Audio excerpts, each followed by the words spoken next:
Dios les bendiga, hermanos y hermanas. Una vez más, estamos contentos de estar con ustedes en el Instituto de Formación Cristiana Antioquía. Hoy estamos compartiendo la quinta parte de la clase Introducción a la Biblia, SE 101, por el profesor Vicente Quiñones, este servidor. Y vamos a estar viendo varios temas que corresponden a esta parte del curso, como lo son el canon del Nuevo Testamento, las traducciones y las traducciones al español. Con respecto al canon del Nuevo Testamento, la formación del canon del Nuevo Testamento surge como respuesta a las herejías principalmente. La iglesia de Marción y otros grupos gnósticos habían tratado de establecer su propio canon, donde habían introducido muchos libros heréticos, ¿verdad? Tratando de imponer su doctrina errónea.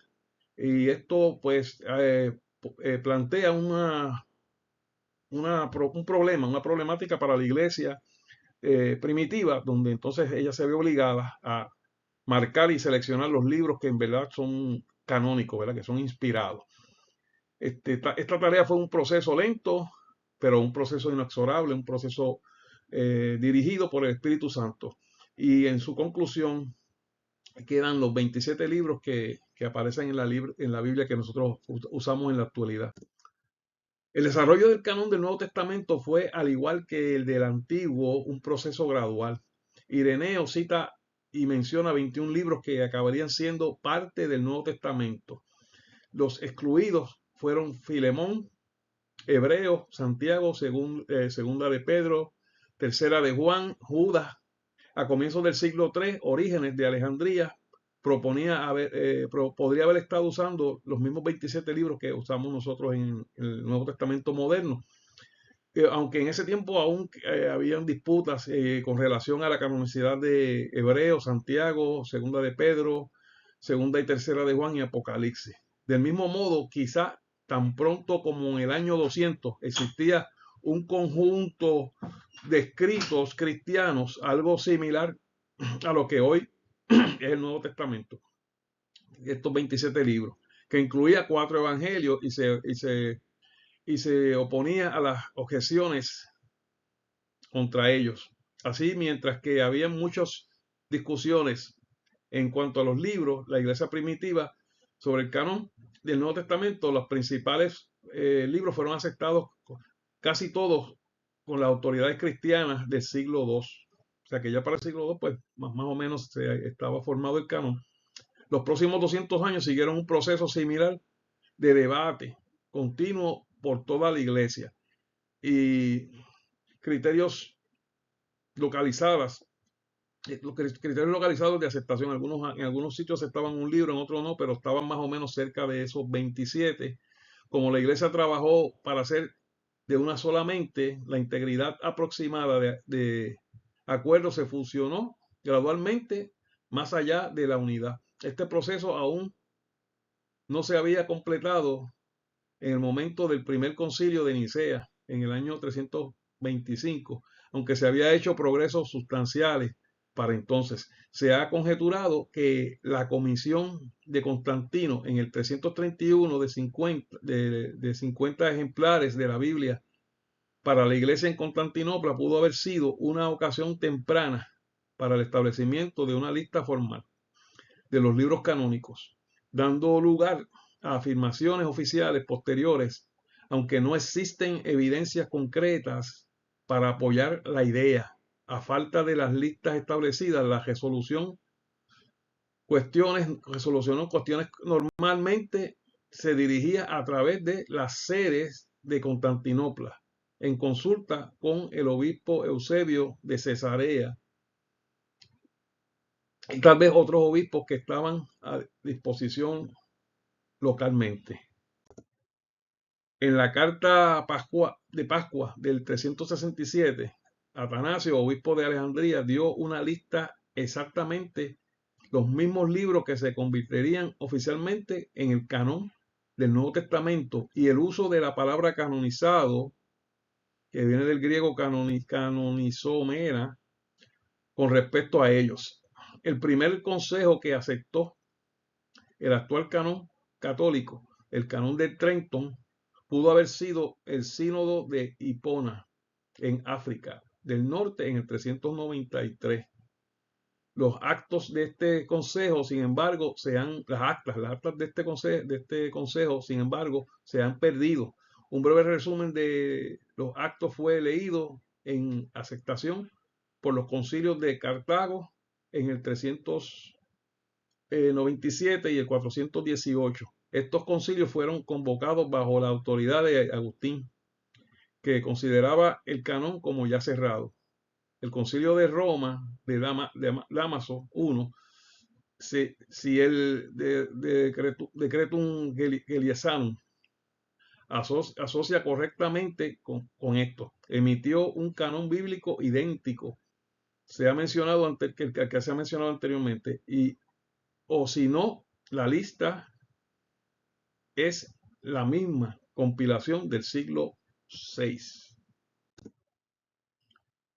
Del mismo modo, la edición de la Vulgata latina de la Biblia del 383 fue decisiva en la fijación del canon en Occidente. En el 405, Inocencio I primero envió una lista de los libros sagrados a un obispo galo, Espurios de Superio de Toalense. Los estudiosos cristianos afirman que cuando estos obispos y concilios hablaron sobre el asunto, no fueron definiendo algo nuevo, sino que ratificaron lo que ya se había establecido en la mente de la iglesia. Así, desde el siglo V en adelante, la iglesia occidental fue unánime en relación con el canon del Nuevo Testamento. El último libro en ser aceptado universalmente fue el libro de Apocalipsis, aunque con el tiempo toda la iglesia occidental también estuvo de acuerdo. Por lo tanto, por el siglo V, tanto las iglesias occidentales como la oriental había llegado a un acuerdo sobre la cuestión del canon del Nuevo Testamento. El Concilio de Trento en el 1546 reafirmó su finalización en el catolicismo como consecuencia de la Reforma Protestante.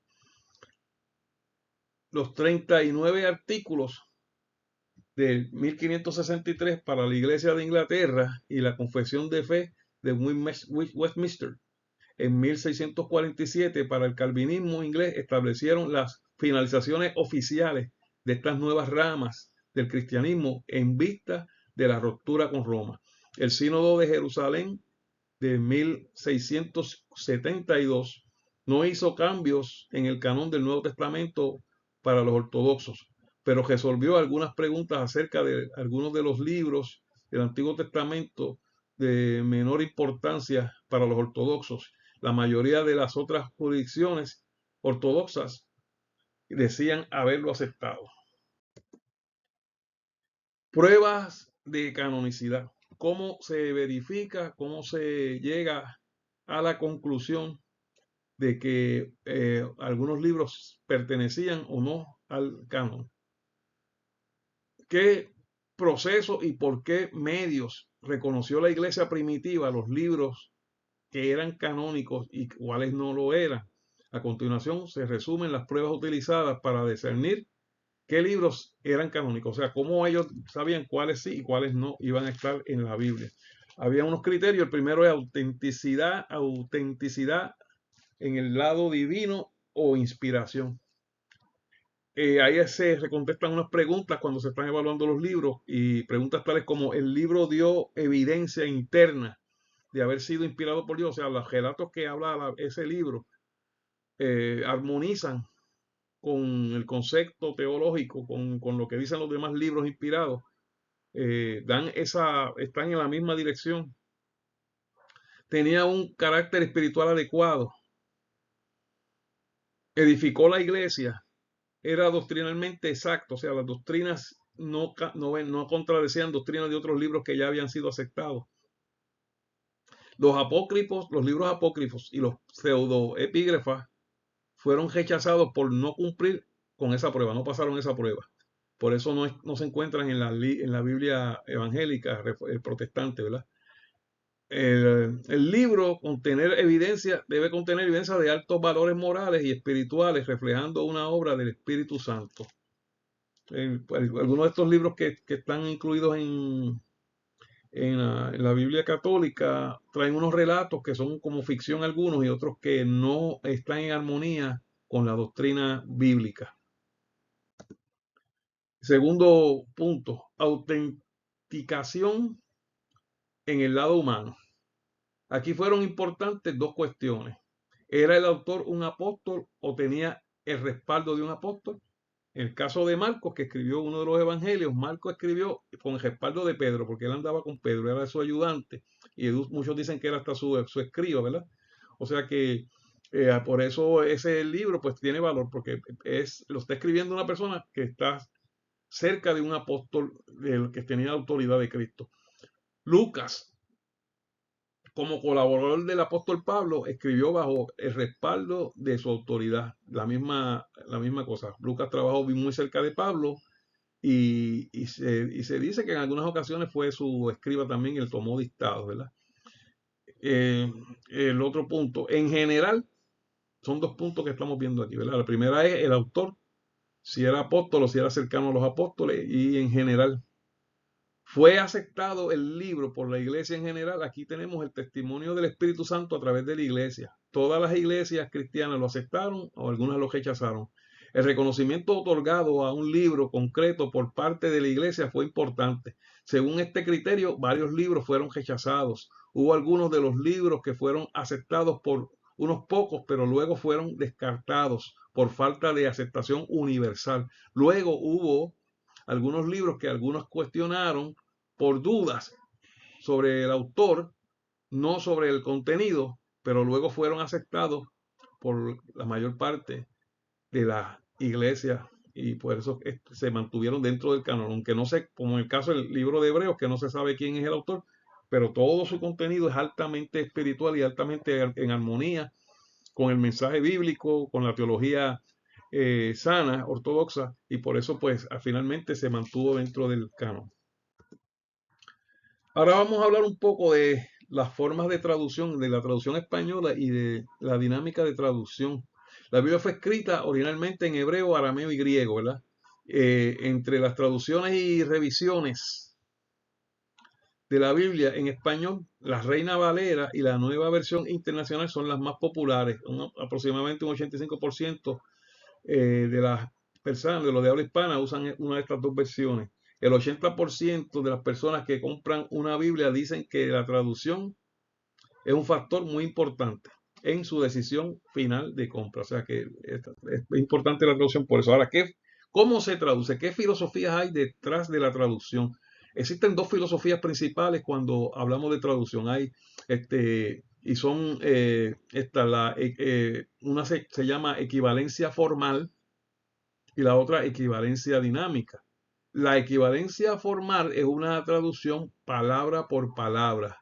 Trata de mantener lo más cerca posible al texto, estructura de los idiomas originales sin sacrificar la claridad. En el otro extremo tenemos la equivalencia dinámica, donde se traduce pensamiento por pensamiento. Trata de ser lo más clara y fiel de entender posible traduciendo los idiomas originales sin sacrificar precisión.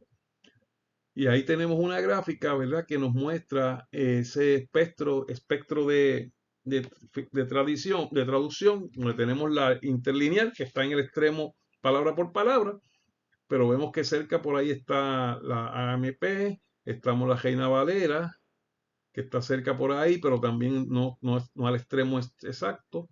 La palabra, en el mismo centro está la Nueva Versión Internacional que usa los dos, hace como una especie de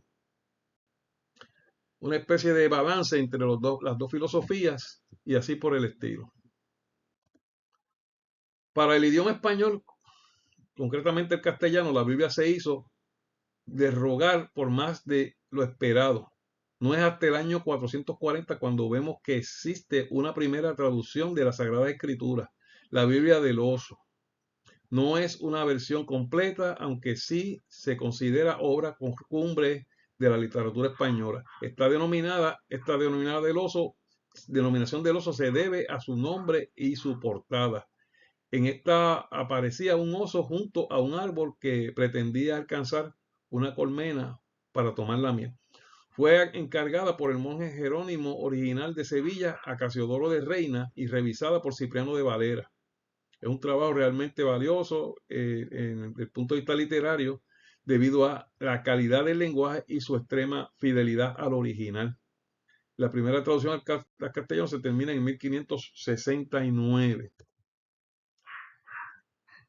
Eh, entre el 1260 y el 1280 aparece la Biblia Alfonsina, una traducción del latín, o sea, de la Vulgata latina al castellano, patrocinada por Alfonso X el Sabio, que se incorpora a la General Historia. Existen algunas versiones de mediados del siglo XIII llamadas prealfonsinas que contienen solo el Nuevo Testamento. En 1416 y al 1458 está la Biblia de Alfonso V de Aragón, una traducción del Antiguo Testamento al castellano desde el hebreo y el latín, patrocinada por Alfonso V el Magno, de 1411 a 1433, 1422 a 1433, la Biblia Alba de Moisés Arrangel, traducida del Antiguo Testamento al castellano desde el hebreo, el arameo y el latín. La Biblia de Rabino Salomón, aunque es anónima, atribuida a Rabino Salomón, se limita al Antiguo Testamento. En 1569 está la Biblia Basilea, Suiza, la Biblia que es los sacros libros del Viejo y Nuevo Testamento trasladados en español, conocida como la Biblia del Oso, Casiodoro de Reina, primera traducción castellana completa, directa y literal del hebreo, arameo y el griego de la Biblia. Contenía todos los libros incluidos en la Vulgata en el orden católico habitual, el llamado orden alejandrino, transcribe el canon amplio, la Biblia del Oso, posteriormente conocida como la Reina Valera, y la mayoría de sus posteriores revisiones tienen el nombre de Dios basado en el tetragramatón hebreo, o sea, como Jehová. Todo el Antiguo Testamento a partir de Génesis. En el 1602, Ámsterdam, País Bajo, la Biblia, que es de los sacros libros del Viejo y Nuevo Testamento, segunda edición, revisada y conferida con los textos hebreos y los textos hebreos y griegos y con diversas traslaciones, conocida como la Biblia del Cántaro o Reina Valera RB, de Cipriano de Valera. Es una revisión de la traducción del Casiodoro de Reina, llamada la Biblia del Oso. O sea que aquí ya es la primera revisión que se le hace a la Biblia de Reina, ¿verdad? Que la hace Valera. Y adaptada a la ortodoxia de la teocracia ginebrina. Destaca la diferencia de ordenación de los libros. Todos los libros deuterocanónicos fueron reacomodados en una sección de apócrifos entre ambos testamentos, y algunas de las notas originales de la Reina fueron reemplazados por notas tomadas de la Biblia calvinista francesa. O sea que aquí se reagrupan los libros que no son los deuterocanónicos, ya no se consideran tanto como los demás, como los que están inspirados y canónicos, y se ponen en un apéndice aparte, ¿verdad? Las notas y referencias de Casiodoro de Reina a los libros deuterocanónicos fueron suprimidas.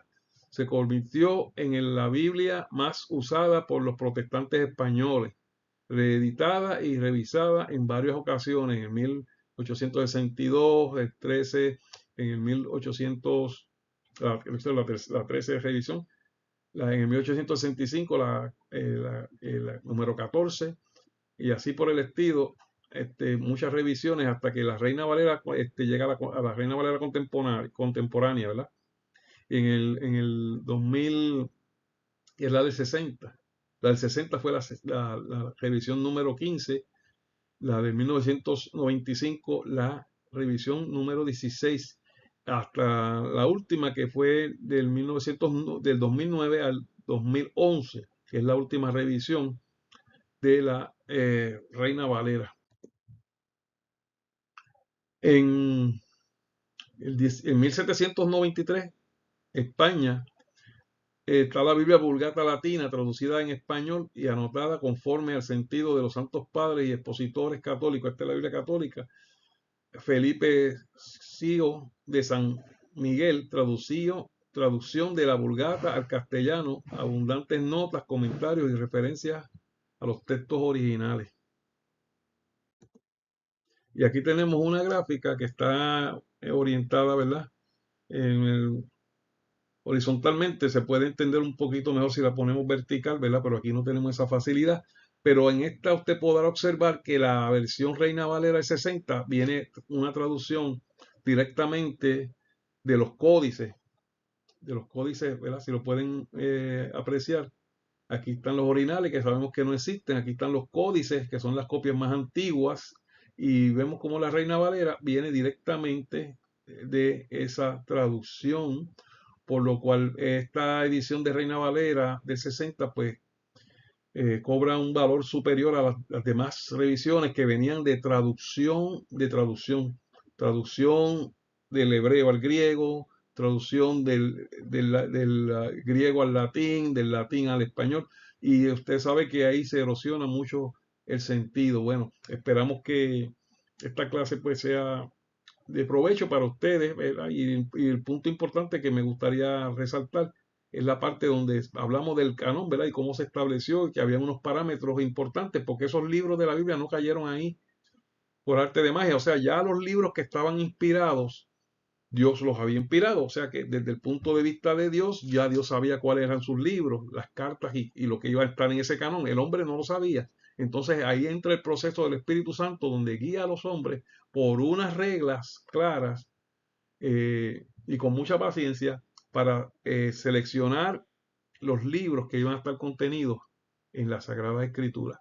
Así que espero que esto les sirva, ¿verdad? Para su ministerio, para su propia fe, porque sabemos que tenemos un libro, un escrito que es confiable, que él mismo da testimonio y que la historia ha dado testimonio de que es la palabra de Dios. Dios me los bendiga mucho y hasta la próxima lección o la próxima clase.